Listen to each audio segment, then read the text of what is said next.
February the 22nd, about 2 months ago, I celebrated 6 years. 6 miraculous years of recovery. And it's been an amazing journey.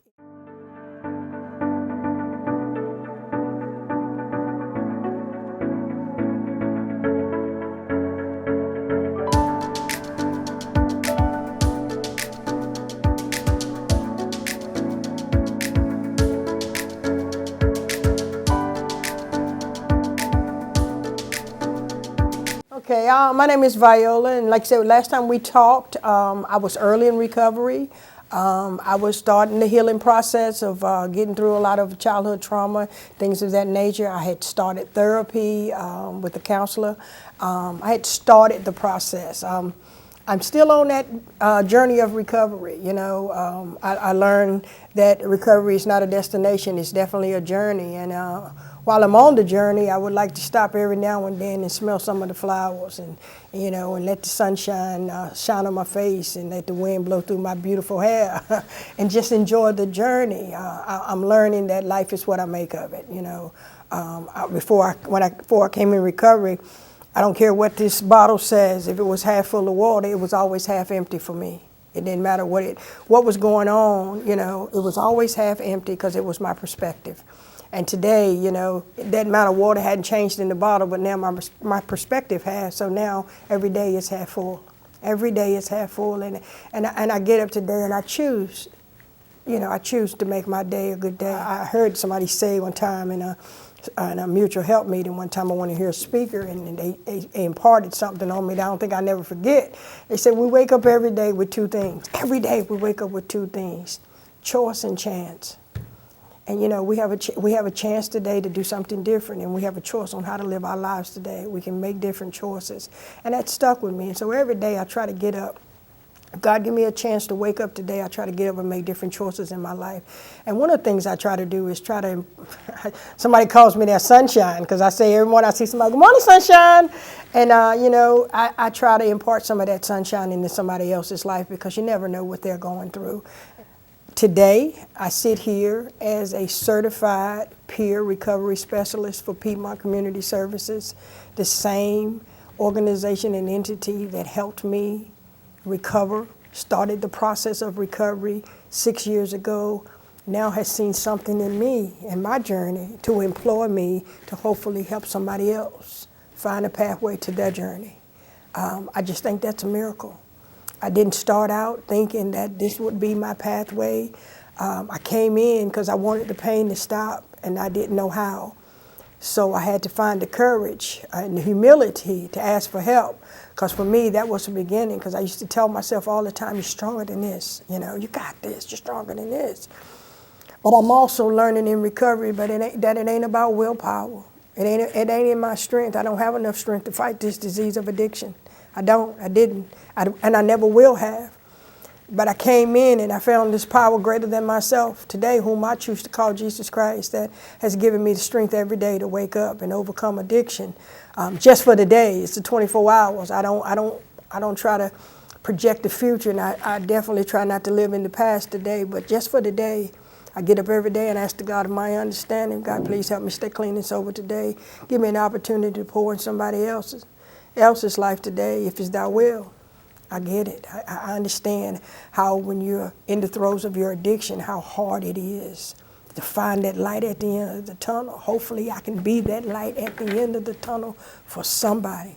It won't work for everybody, but if I can just be the light at the tunnel for somebody, you know, this journey has been well worth it for me, you know. Would have never imagined that this was the purpose, this was God's plan. Would have never imagined. Like I said, I came into recovery because I wanted the pain to stop, and I didn't know how. And I asked God for the courage and the humility to ask for help, because that was my issue at the beginning. So when I came in 6 years ago, what I thought I would be sitting here encouraging and hopefully empowering somebody else to find the courage to say, I'm struggling today, could you please help me? No, never. because I needed all of that when I came in. So no, I didn't think that one day the tables would turn and I would be the one sitting on the other end of the table holding somebody's hand as they cry, saying it's going to be okay. We can walk through this together. No, I didn't.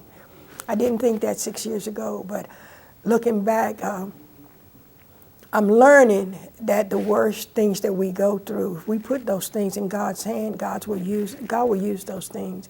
We just got to have the courage. We just have to, and for me, it's about courage and it's also about humility, because even though we're at our lowest point, it's hard for us to let that pride go. It's hard for us to say, I need help. But when we can do that and we can allow somebody else to hold our hand through the rough parts, you know, I think God does that so eventually I can hold somebody else's hand. But I would have never imagined that that would be me. You know, I was hoping, and I tell some of the people that I peer to today that I didn't know when I came in that I was done.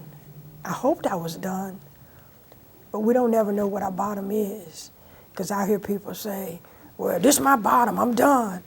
I ain't never, you know, going back. And then when they go back, if by the grace of God they find themselves back and we'll talk. And they say, well, I just knew I was finished. And how did you know that you were done? I said, I didn't. I prayed that I was. I hoped that I was. I said, but when I came in, though, I didn't realize that the 3 essentials that they talk about that I need, honesty, open-mindedness, and willingness, I had those. I was honest enough to say I needed help. I was open-minded enough to try it your way, and I was willing to do whatever it took so I didn't have to go back to that world of addiction. So from there to then, the gratitude I hold for the process, I don't think I can give that back enough, but I do the best that I can to give it back and show that gratitude. But I would have never thought I would be working at Piedmont Community Services. I remember driving around in that van when I had to go to different groups and different things of that nature, and staff was driving me around, and now I'm that person that's driving other people around to the same groups and the same things that I did when I came into recovery, and that's what I let them know. Hey, I sat in the back seat of this van 6 years ago. And I'm driving the same van. You know me, we talk all the time. I'm not special, I'm not unique, I'm not different. The same thing that happened to me can happen to you, just gotta stay in the process.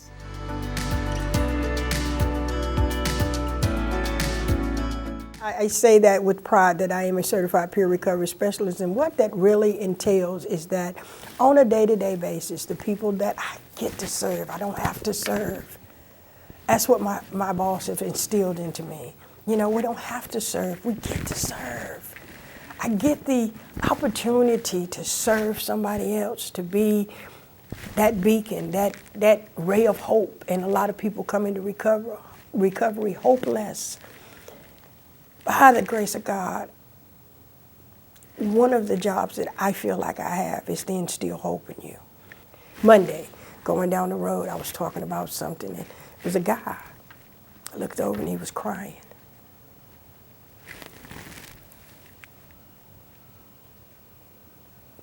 Because I was sharing about, you know, the difference between recovery and abstinence, and I said, you know, recovery is doing the hard work. And the guy was like, what do you mean? Recovery is not about not picking up a drink or a drug. It's about changing. It's about changing behaviors. It's about thinking different, doing things different. I said, but in order for us to get to the recovery piece of the process, eventually somewhere in there, we gotta touch on the hard subjects, the reason why I picked up in the first place. So I shared a little bit with him about my childhood. And the guy began to cry. And he said, you know, my dad treated me like shit, Vi. He said, I've never been able to talk about that. And we both in the van, I'm driving, he's talking, and I'm trying to wipe my tears away. And I said, it's okay, man, it's okay. I said, it's okay. He said, if you hadn't shared that, I don't know if I'd have told anybody that. He said, you know, he's early in recovery. And I said, that's what I'm talking about. That's it. That's it. I said, that's the missing piece. Because he was sharing, like, I've tried to do this several times and I always go back. I said, that's it. I said, see, the missing piece is really tapping into why I got high in the first place, because I didn't think I was good enough. I didn't think I was smart enough. I wasn't pretty enough. I wasn't good enough. I wasn't enough. I said, but when we tap into why, the root, the exact nature, when we tap into that, we start to talk about it, guess what happens? Healing starts. He came around to the driver's side, and I opened up the door and got out, and he just hugged me really, really tight. And I needed that. He thought he was doing something. He thought I was doing something for him, but he just don't know. I needed that. They tell me I only keep what I got by giving it away. This process is an amazing process. The journey is amazing. Being able to instill hope that somebody else can be a productive, responsible member of society again, because the stigma still exists. Once a dope fiend, always a dope fiend. Once a crackhead, always a crack addict. Once an alcoholic, always an alcoholic.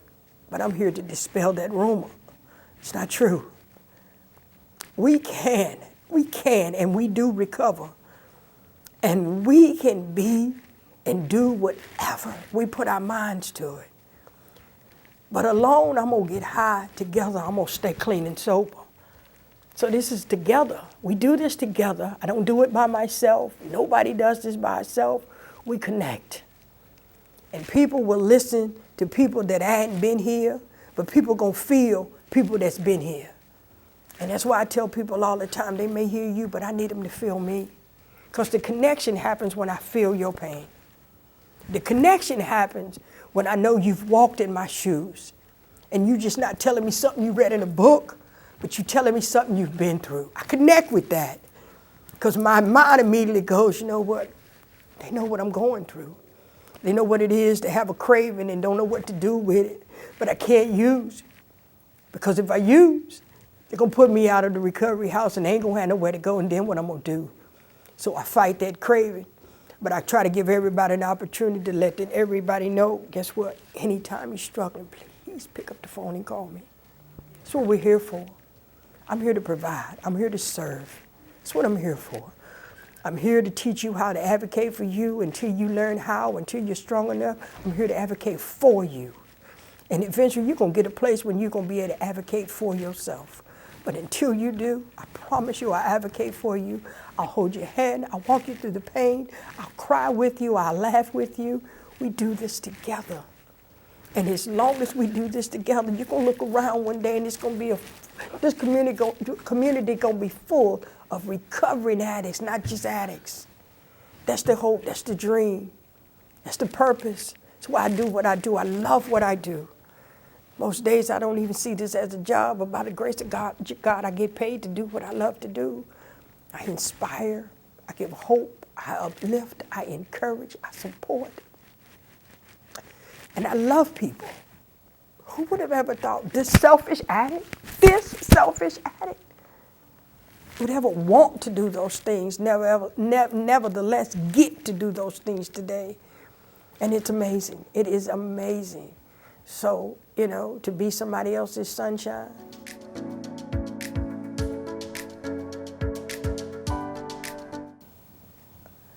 Find the courage. Don't allow your pride to keep you out there longer than you need to be. And that's hard. It's hard. I tell people to this day, my pride almost killed me. My pride almost killed me. I came in, I was 118 pounds soaking wet. I was determined that I got this. And almost died. So the first thing I would say, please, find the courage to ask for help. Ask for help. And once you ask for help,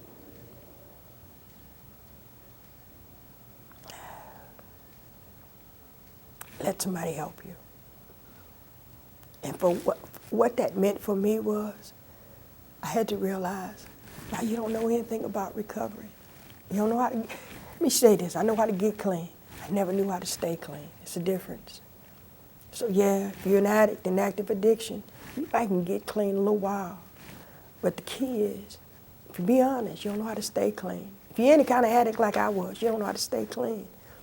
Give yourself a break. Let somebody else do the heavy lifting for a while. Take some suggestions. Be willing to do something different with your life. Step out on faith. This thing is a faith walk because you don't know if it's going to work or not. You know, it's a faith walk. Help is here. Help is available in Martinsville and Henry County. Probably like me, a lot of people didn't know there was much recovery in this area as it is. I didn't know it either. So once we ask for help, allow somebody to help you. Give somebody an opportunity to be your sunshine.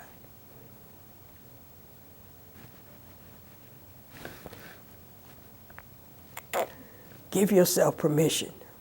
Give yourself permission to live again. That's all I ask. Just give yourself a little bit of permission to live again so you know you're worth it. See, when you come here, we ain't got no worth. Everybody's told us that we ain't gonna never be anything. We're never gonna mount to anything. You're a crackhead, you're a dope fiend, you're an alcoholic, and we're cast away as trash. Family don't want to deal with you anymore. You're unemployable. Because you can't hold a job. Your word don't mean nothing. Because all we are is liars and thieves and cheaters. Give yourself an opportunity to live again.